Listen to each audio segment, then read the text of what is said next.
This podcast comes to you from the Plant Biosecurity Research Initiative. For more information on PBRI, visit www.pbri.com.au.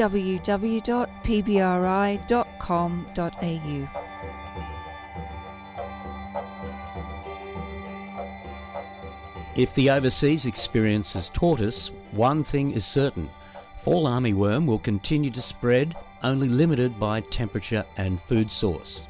In the more tropical parts of northern Australia, fall armyworm has taken up residence, at least since early this year. But we're yet to see just how far south they'll spread.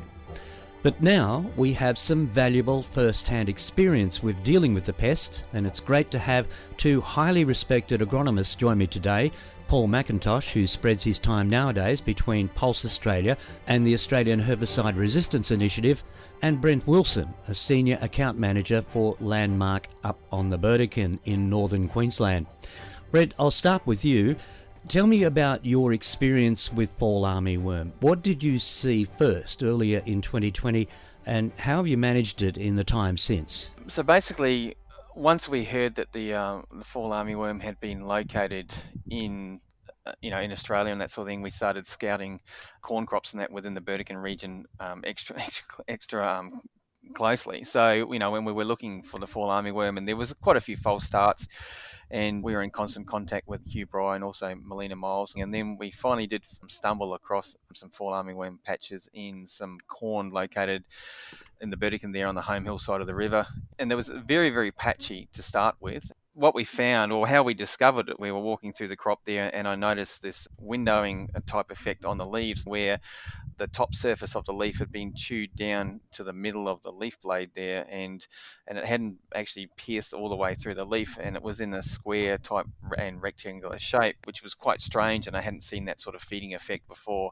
So we started looking at those individual plants a lot closer, and then that's when we started pulling out fall armyworm larvae out of the whorl. So that feeding pattern, that windowing or etching effect, is symptomatic of the neonates before they entrench themselves in the whorl. So initially, from that first incursion, we found it was quite evident that the numbers in that were relatively low, and at that stage there was no permits available for any decent insecticides in corn, so we were still dealing with largely contact or ingested insecticides like methomyl and chlorpyrifos in synthetic pyrethroids in corn. So we knew from discussions with Melina Miles and also PBRI that it was highly unlikely that those insecticides would offer any sort of efficacy against fall armyworm, especially fall armyworm entrenched in the whorl. So we waited until the permit was available to us, and we did spray, and at that stage the numbers were starting to build, but still very, very erratic through the paddock. And in hindsight, we probably didn't need to spray, but the farmer, he was adamant that he wanted to spray, so we did spray, and we've harvested that crop, and it was yielding around that sort of 9 to 10 tonne per hectare on relatively light soils under pivots. So given that aspect, it was very close to our yield targets anyway. So, and given the low numbers of fall armyworm in the crop, we thought that there wasn't much of a loss there at all. And subsequently, another client planted a crop of white corn upriver further on the home hill side of the river again. And when it came time to inspect that crop during that reproductive phase, during that silking and tasseling stage, we were predominantly checking the top of the cobs, the silks and that sort of thing, as we would typically for Helicobacter activity. And there's very little Helicobacter activity and also very little fall armyworm activity. Whilst there was quite a lot of fall armyworm activity in the vegetative stage of that crop, we didn't spray it, and we wanted to see what would happen and that sort of thing. And once again, the numbers were relatively low. And with a high, well-fertilised, quickly growing irrigated crop of corn, it can grow away from low-level damage quite easily. So anyway, we got into that reproductive phase, and we were checking the silks and the top of the cobs and that sort of thing, found a little bit of Helicobacter activity and fall armyworm activity, and the numbers were very, very low. So the farmer and I thought, job well done. And anyway, one day we were walking through the crop there, and I noticed quite a bit of frass there around the cob leaf or the tender leaf there. And I thought that was strange because there was no subsequent damage in the top of the cob, and the silks were perfectly fine. They were still quite active. I'm still pollinating at that stage. So I thought, where's all this frass coming from? And then looked along a little bit further and that sort of thing, and similar things were happening on other cobs as well. It was quite noticeable, a lot of frass around that cob leaf. No subsequent damage in the top of the cob there or the silks. So anyway, pulled the cob leaf away, and about 3 inches below the top of the leaf there, where it sits quite snugly against the base of the cob there, you could see a hole there in the base of the cob there, and opening that up further with a pocket knife, here's this huge big fall armyworm larvae. It's sort of a medium to medium large grub, and he was well entrenched in the cob. So then subsequently we started pulling all the cob leaves off, and basically we had about 70% of the cobs had fall armyworm entrenched in the side, in the base there. And so that's a feeding site that seems to be peculiar to fall armyworm, and because we just don't find Helicoverpa in that sort of location. Predominantly they are a tip feeder or a silk feeder, and sometimes you'll get them, or they will crawl down the outside of the cob and sort of burrow in about 3/4 the way down, or sort of in the center or a little bit further down the cob on the side, but not behind the actual cob leaf itself. So a very, very protected feeding site. And then what I was most worried about was, apart from the damage that was occurring, was that there was no way we were going to be able to get an insecticide down around that cob level with the gear that we had, whether it be an aeroplane and we didn't have a high clearance spray that would facilitate getting over the top of the crop without significant damage.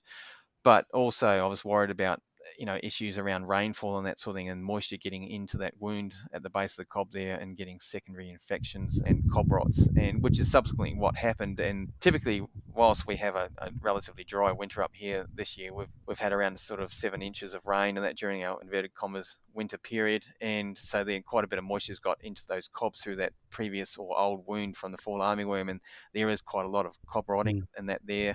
And the yields at the moment are only around that sort of 6 to 7 tonne to the hectare at the moment, which is a sort of a 30 to 40% yield reduction on what we budgeted on and what we've previously grown before pre-fall armyworm. So ignoring fall armyworm is not a viable strategy, and that has been a strategy that some countries have used, and it has come to play that that's not the correct strategy. And certainly seeing the damage plus the secondary infection from the weather damage of cob rots, the damage has been quite high.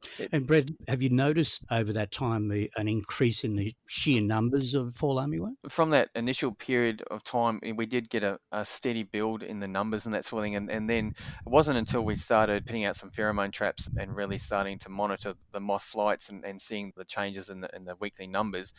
And then as we planted the main corn crop, the numbers, there was certainly, they didn't explode straight away, but they were steadily building. And then about 4 weeks ago, we probably had our biggest spike in moth numbers through the pheromone traps, but that hasn't really correlated with what we've been seeing in the paddock. So even though in the recent times we've had a lull in the numbers in the pheromone traps, we're actually seeing probably higher numbers out there in the paddock because there's a lot of corn out there, and we're seeing some quite high concentrations of larvae activity in the corn crops, especially very young corn. It seems to be highly attractive to the moths, more so than the older corn. So that might just be an aspect of large numbers of acres of corn and various maturity phases. So they've got a lot of young corn to choose from. So it'd be interesting to see what happens as the younger corn that's there now, the later plantings, as they start to mature, whether the moss essentially got nowhere else to go as far as young corn goes, whether they start hammering that older maturing corn. Paul, in the absence of our own thresholds, DAF in Queensland is recommending the use of American thresholds. Can you go through those for us, please? Yes, Chris, I no problems at all. We look at maize vegetative as 3 or more larvae per plant, with 50% of the plants having fresh feeding on them. And then you get into the whirl stage, which is 20% of the plants with 1 or more larvae. And it's in excess of 75% of plants with feeding. So from the way Brent describes it, we might be well and truly there with some of those thresholds, Chris, for the future already. And then when you look at sweet corn, it's 15% of infested plants is the tassel emergence threshold for that particular crop. And then you've got sorghum vegetative, 30% defoliation, 2 larvae per whirl. And sorghum grain fill, we're going to use the same thing as we do for Helicoverpa threshold calculators, which works on amount of grain eaten versus cost of spraying and the dollar value of the grain. Paul, there's lots of different pesticides that are able to be used against fall armyworm now via the permit system. That's got to be a good thing, though. Yes and no, Chris. Yes and no. I know when the permits came out, I was horrified that we're going to use some of the frontline defences we have for Helicobacter armigera in a lot of parts of Australia on the fall armyworm. But of course, after listening to Brent there, some of our older products that we considered that have quite a distance of resistance to Helicobacter, use them at will. But as Brent has just said, some of the old chemistry is not working at all, if not quite well at all. So we have to use some of the new chemistry to protect those crops up there in that stages. So yeah, we've got lots of permits and lots of products, but efficacy on those fall armyworm seems to be a real issue, Chris. Brent, what are people doing? Some of the older chemistries aren't working so well, so are they hammering the newer ones? That's right. So based on previous experience up in the Atherton Tablelands, discussing what they've been facing up there, we certainly gleaned very quickly that the older conventional insecticides that are largely reliant on contact activity or ingestion and have a very short residual period, those insecticides didn't have very much efficacy against fall armyworm, just purely because from egg hatch to in that young neonate phase and that sort of thing, you've only got a couple of days before they finish grazing on the leaf, and then they steadily move towards that whorl and they burrow deep into the whorl. And then as they grow larger and they produce quite a bit of frass, they push that frass towards the top of the whorl there, and so it sort of insulates them as well, like a cocoon type scenario. And it's just another pathway that's blocked from potential access of insecticides as well. So definitely, we were all feverishly waiting for the permits to come through, for Aldecor and Stewart as well, Group 28 and Group 22 insecticide. But also, on the other side of the coin, we were wondering, once we get access to these insecticides in a crop that we've never used them before, and then by default we're targeting Helicobacter with those two insecticides, when conceptually or previously they would have been break crops for those insecticides from a resistance point of view. But now with fall armyworm coming in, it seems to me that the whole resistance strategy has kind of gone out the window, unfortunately.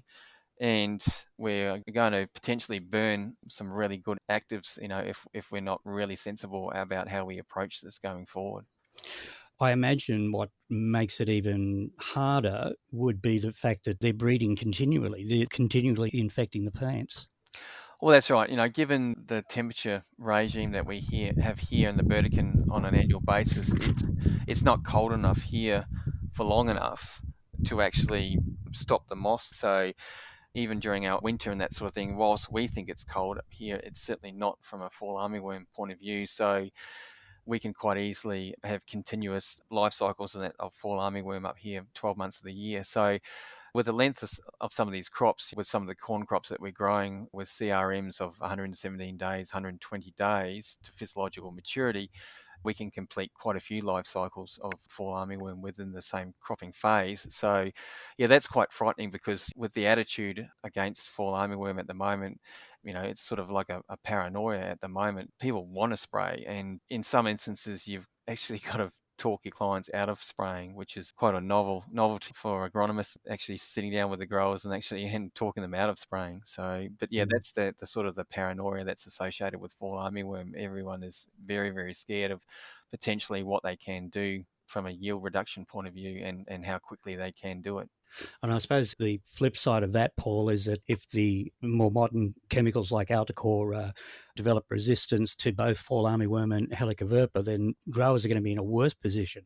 Oh, absolutely, Chris. And this has been my position right from the get-go on hearing about fall armyworm. But as Brent just quite brilliantly told us, it's a real problem up there, and we need to have products to protect those crops up there, those farmers, and give the advisors something to use that's legal and registered. So, but you're dead right, and that's been my concern right from the get-go, is that potential for spreading more Helianthus resistance with our frontline chemicals, and even some of our backline chemicals getting worse resistance to those particular actives or mode of actions for Helicobacter. But I don't know what we do with it, Chris. We're faced with an animal, or a pest, I should say, in fall armyworm that's come across a fair few countries, and what other resistance levels have they picked up on the way, Chris, is the other question for the future too. So is there an answer? I mean, what would you be advising growers? And Brent, what are you sort of saying to growers that don't spray, but how do you control them? prior to fall armyworm coming here to the Burdekin, we've grown corn for quite a while up here during the winter phase, and it's quite a safe time to grow corn, and from a weather point of view, it's good, stable growing conditions. But we've always been subject to high levels of Helicoverpa infestation in the corn, but we've never sprayed for Helicoverpa in the corn before, and still harvested very, very respectable yields, yields of up to sort of 14 tonne per hectare. So, but now that fall armyworms come to town, everything's sort of turned upside down, and now everyone's quite scared, quite paranoid about the potential of damage that they can do. And now we're spraying a lot. So now we're spraying, potentially 2 times, if not potentially more, in corn crops that historically never been sprayed with insecticide. Yeah. And that Alticor, is that the one you're spraying? Yes, that's right. At the moment, we have under permit, we are allowed to spray 2 Aldicors, 2 Group 28s, and also we're able to spray 2 Stewards or 2 Group 22s. So, and I know of some growers that have already gone through their 2 allotted Group 28s, their 2 Aldicors, and are now looking to switch into a Group 22. So Group 22s have had a longer history up here. They've been on the marketplace longer than the Group 28s. So with extensive usage in not only grain crops but also horticultural crops within the district, we're already carrying a base level resistance of around sort of 9 to 10% in Helicoverpa. And if we start splashing those insecticides in more crops and exposing them to more generations, not only Helicoverpa but also to fall armyworm, it doesn't paint a very positive future for those insecticides.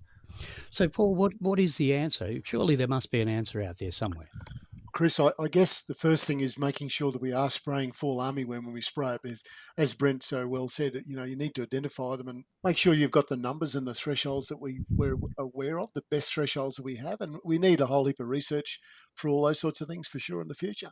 We need to encourage other companies. There's a virus they use over in America called Forligen? Yep. Forligen, sorry, Yes. got the wrong one. Forligen. And I think that's a natural occurring virus, a bit like our NPV virus we use here for our Helicoverpa.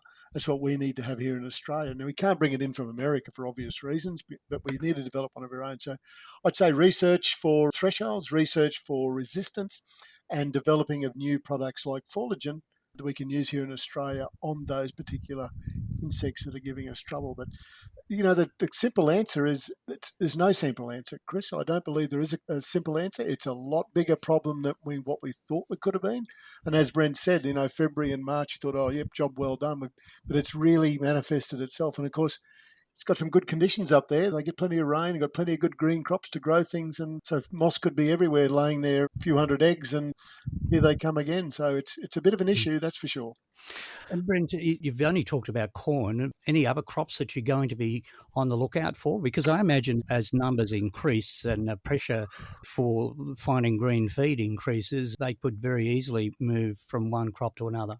That's right. Like we were saying before, with the climatic conditions that are available to us up here, we're going to get continuous life cycles of fall armyworms through the Burdekin here. So we know that, if we remove corn from the equation, that's not going to get rid of fall armyworm. So it's going to eat or attack whatever's, next on its list of favourite things to chew. So we've already seen so far, we grow quite a bit of irrigated grain sorghum through this late winter phase, and we've got quite a few irrigated sorghum crops out of the ground at the moment that are sort of around that V3, V4 stage. And also during the wet season, we grow quite a lot of dryland sorghum during that summer phase, wet season phase. So when fall armyworm came here into the Burdekin, that sort of thing, in that March period of this year, we still had quite a lot of late grown sorghum that were planted in late January, early February, and was still in that vegetative stage, and some of it, was at that flag leaf stage. We could quite easily find fall armyworm in the vegetative stage in those sorghum crops, and that continued on through the late planted sorghum, and also it'll certainly be the case with this current crop that's in the ground at the moment that's still in that V3, V4 stage. We're starting to find a little bit of fall armyworm activity in those crops now. So the interesting aspect of the incursions into grain sorghum was that whilst we could find fall armyworm during the vegetative stage of the crop, once the crop actually went reproductive and started flowering, and then we started, as we got grain formation and we started checking those heads for Helicoverpa and other larvae, we were only able to find 2 fall armyworm larvae in all the hundreds and hundreds of heads that we checked. So it was quite interesting that once the crop went reproductive, it seemed to be these were crops that geographically they were within a couple of kilometres of each other, or even sort of 30 kilometres south of the Burdekin. So they were wide geographical spread, and the trend was the same, that in all those crops we could find fall armyworm in the vegetative stage. But like I said before, we only ever found 2 larvae, fall armyworm larvae, in the heads, and they weren't from eggs that were laid on the heads. They were from larvae that had crawled up the stem up onto the head. So because they were quite large grubs at that stage, relative to the development of the head, but also the developmental stage of the Helicobacter that we were finding. So, and maybe that's just purely a numbers thing as well, Chris. I don't know. So, but that trend was quite evident all through the wet season sorghum crop, whether it be irrigated or whether it be dryland, and across quite a large geographical area. So maybe it was, because during the wet season, we're also carrying significant levels of annual grasses and perennial grasses like Rhodes grass, etc. And they obviously, are quite a big sink in that for fall armyworm as well. So there's no doubt that they were carrying large numbers of larvae and harbouring large amounts of moss as well. But yeah, it was interesting. But also talking to some of the guys in Kununurra, where they were planting corn during that late summer period and harvesting through the winter, they found a similar trend in their corn as well, that the corn seemed to be highly attractive to fall armyworm in that vegetative stage, and the pressure seemed to drop off as the corn got into that reproductive stage. But still, there was still reasonable pressure in that reproductive stage, but it certainly was noticeably less than in that early vegetative stage. And also, I've got a client there that's got some chickpeas next to his late crop of grain sorghum, and that grain sorghum we were able to find fall armyworm in there. And initially I thought I did find some fall armyworm larvae in the chickpea crop, but one of the strategies that I use is that we always collect young larvae and take them back to the office and rear them up on a few leaves, and as they get larger it's a lot easier to identify them. And they weren't fall armyworm, they actually subsequently turned out to be Helicobacter. So they can be a little bit confusing in that early instar stage, and you got to be very careful about your identification processes, because once the grubs are large, it's quite easy to identify them, obviously, but we don't want to be identifying large grubs and trying to spray large grubs with insecticides either. So yeah, well, they've already done a lot of their damage by then, yes, haven't that's they? right. And also, there any sort of potential resistance mechanisms at that stage that they are carrying are quite well developed at that stage. Well, it's interesting, Brent, that you say that you're raising the young to identify them before that sort of 3 instar stage, because, Paul, as we know, they are relatively easy to identify at the 6 instar level, but harder to identify earlier. So I suppose it's a new skill set that growers and agronomists will need to develop. Yeah, definitely, Chris. It's one of those things that, with our pulse courses, we always talk about identifying the insects properly that you've got in your crop. And I don't think it'll be any different with these fall armyworm, but it might be a bit harder. And of course, we're not used to them. They've come in with a bit of a rush. And as Brent says, and as you've summarised, we need to be able to identify them earlier so that the chemicals we have can get in and control them earlier before they do any damage. Because trying to control big grubs of any description, be it 5-star or 6-star from Helicobacter or fall armyworm, is really, really difficult. And when it comes to spraying, I suppose the key is to know those numbers, to know those thresholds. One grub's not going to destroy a crop. No, it's not. And this is the other thing. I suppose the other thing with scouting is plenty of footprints in the crop, isn't it, Chris? That's what we've talked about for years and years and years. And you need to have good scouts and good scouting techniques to be able to go and do these jobs in these crops to see what insect you have, whether it's fall armyworm, false armyworm, which is another one that's around. You've got Helicobacter grubs also. So you need to have some eyes and some skills to be able to do the same and not to leave one paddock unchecked. Brent, that's an interesting point that Paul makes, that getting out there, scouting around. Growers needing now to go earlier into crops to just check things out? Yes, because the numbers of fall armyworm are relatively low, and it's a good point that Paul makes. And I suppose the example of that is in the pheromone traps. we're catching only typically at the moment is around 35% of our catch on a weekly basis is actually fall armyworm. So the pheromone isn't peculiar just to fall armyworm, it's catching false armyworm as well.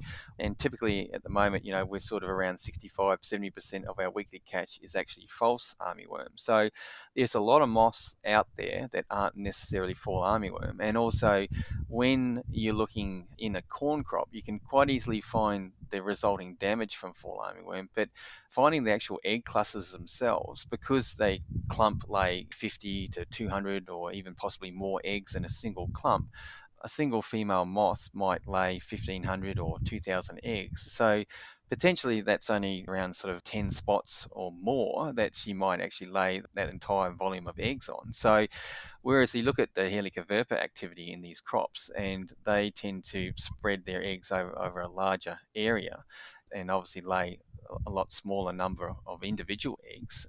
And you see Helicobacter moths flying during the daytime, whereas you don't see fall armyworm moths flying through the crop during the daytime. They typically hide and come out on dusk or during the night. So the fall armyworm eggs are quite hard to find, and they're quite well hidden on the underside of the leaves in the top part of the canopy and through the middle part of the canopy, whereas Helicobacter are quite openly laid on the silks and on the side of the stems or the actual cobs themselves. So they're quite easy to find. But the percentages that we're catching in the trap, the numbers, whilst can be impressive from time to time, the actual percentage of fall armyworm is relatively low at the moment. And, as that builds, it'll be interesting to see how those dynamics in those crops change. But because the numbers are relatively small, there's many eyes that we can have in the paddock to identify potential hotspots, because that's what we're dealing with at the moment is sort of hotspots within paddocks, because they lay a clump of eggs and then the larvae, when they hatch, they disperse from that initial clumping of eggs and they disperse to neighboring plants. So you end up with a sort of like a sphere of influence of fall armyworm, and sort of might be a 5-meter radius that plants within that row are affected. And then you'll have nothing, and you can have no fall armyworm activity for 50-60 meters down that same row length, and then you'll find another clump of eggs. So you can certainly have aspects like that, but also, like I was alluding to earlier, we've got some young corn at the moment where we've got 90-95% infestation within that row length. So the densities are very high. But even now, after dealing with fall armyworm since March, it's still need to be very, very careful identifying those young neonates and young, the early instars, because they do mimic Helicobacter quite easily in those early instar stages. So, Brent, we've talked about the difficulty of identifying the earlier instars, but what about the older caterpillars? They're much easier to identify, aren't they? Well, yes and no, Chris. So everyone, first talked about, the inverted Y markings in the head area, and that feature does become quite prominent in that sort of third, fourth instar onwards. When the grubs are quite mature and that sort of fifth and sixth instar, it is a very, very prominent feature. But the trouble is that it's not synonymous with fall armyworm. So it is shared by a number of other species. So it's not a mechanism that you should use on its own to identify fall armyworm. So also you've got, everyone talks about the 4 large spots in a square formation on the back end, or that, in that second last segment on its tail. But that's also not necessarily synonymous with fall armyworm as well. So you see that feature on Helicobacter as well, especially Armigera. And then as you move further up towards the head and that sort of thing, there's the 4 smaller spots in a, like a trapeze arrangement. But once again, that is not a unique feature to fall armyworm either. So what about all taken together? Yeah, all taken together, those 3 features, and also the colouring is probably one of the most recognisable features. Is that the grubs, when they get large, they are quite fat, and also they're quite dark in colour. So they're a sort of a grey-brown colour, and they can be quite dark. There is some variation in colouring in that, but usually they are blackish grey to brown colouring, and they have all those sort of distinguishing features. But what I also look for, you've got some striping in that down back, and then some darker lateral bands and paler dorsal bands in that as well. So there's a lighter striping in that down the back, but then some quite dark lateral bands as well. So if you got those in conjunction with the spotting on the tail, plus the trapeze arrangements and the inverted Y and the colouring, well, then you're pretty confident that you've got fall armyworm. But in that younger instars, like neonates to first, second, and then also into that transitional third, they can be quite tricky, and it's very easy to confuse them with Helicobacter, and I'll put my hand up, I'm guilty of that. But what I always maintain that we do is that if we're not sure, we take those grubs back to the office and we grow them out and make sure that we are targeting, fall armyworm. But we don't automatically assume that every grub that we find is fall armyworm, because that's definitely not the case. The easiest way to find fall armyworm in corn and sorghum is to look for that etching, that windowing effect chewing on the leaves. And if you can find that on the leaf and it's quite prominent, and once you've seen it a couple of times, you'll never forget that process, you can be extremely confident that if you've got that sort of etching, windowing effect on the leaf, that in the whirl of that grain sorghum plant or that corn plant, it's highly likely that you'll find a fall armyworm larvae. Brent, a lot of grubs move differently, as we know in the paddock when you look at lupus and armyworm and Helicobacter. Do fall armyworm move any differently in those early stages than our other grubs you've got up there? When you compare them to Helicobacter, unfortunately, no, that their movements are very, very similar to Helicobacter in how they walk along the leaf. They do have a darker, larger head capsule that's unbroken in that young neonate stage, and they are a little bit in that early neonate stage, first instar stage, they are a little bit more translucent than Helicobacter, and they do have a slight pink colouring on their side flanks. So that's an easier way to distinguish them between Helicobacter and fall armyworm. But typically looking at that head capsule that envelops the head, but then it sort of moves across the neck area, and it's all one large black mass, where Helicobacter do have a broken patch there on between the head capsule and that neck capsule part. It's not one, and also they're not as translucent as fall armyworm seem to be in that early neonate stage. But yeah, even to this day, even after looking at hundreds and hundreds of fall armyworm grubs, it's quite interesting to see how much variation there can be in some of the colorings. It is easy to confuse yourself sometimes between Helicobacter and fall armyworm. So everyone just needs to be really, really careful. Make sure that they identify the species that is prevalent and apply the thresholds. But also, there's certainly instances where fall armyworm have been so entrenched in the world in corn that we've said, well, look, it's too late. It's no use spraying Aldacor or Stewart on these particular crops. The growing point is a mile away from where the larvae are feeding, so they're only doing cosmetic damage. The crops are well fertilized, well irrigated, so they're growing quickly, putting on a new leaf every 3 days. So we're going to cop a bit of leaf damage for sure, and it does look horrible. It does look like a hailstorm has gone through your crop, but they are grazing a long way from that reproductive tissue, that growing point. So in some instances, we just have to put up with the damage. Brent, for many years, people laughed at me with my magnifying glass. Would you like me to send it up to you, mate? Oh, I admit that I was one of those early detractors that laughed at you, Paul. But as time has caught up with me, and I permanently wear glasses and that now, not just for reading, but I also carry various hand lenses with me, and my pockets are typically full of different strength hand lens, 10 times and 5 times and 20 times, and I use them progressively during the day, because you need to be able to identify accurately what you are targeting. And like we've discussed before, it's very easy to confuse these different species, but all because we've got larvae, it doesn't necessarily mean that we have to spray either. So you've got to apply the thresholds, and you've got to take a critical look at the crop stage. What are the grubs impacting on? Are they doing economic damage, or are they just doing cosmetic damage? And if they're doing cosmetic damage, we can tolerate that. We've had some horribly chewed grain sorghum crops from fall armyworm with no resulting yield penalties at all. We haven't been able to find them en masse in the heads chewing on grain. So whilst that leaf area does get shredded, well-grown crops still are seemingly able to compensate for it. Brent Wilson and Paul McIntosh. My name is Chris Brown, and just a reminder about the other podcasts in this series, including discussions with fall armyworm experts in the US and South Africa. Lots of good information on their varied experiences. This podcast was brought to you by the Plant Biosecurity Research Initiative, an initiative of the following R&D organisations: Cotton Research and Development Corporation, Forest and Wood Products Australia, Grains Research and Development Corporation, Horticulture Innovation Australia, AgriFutures Australia, Sugar Research Australia, Wine Australia and Plant Health Australia.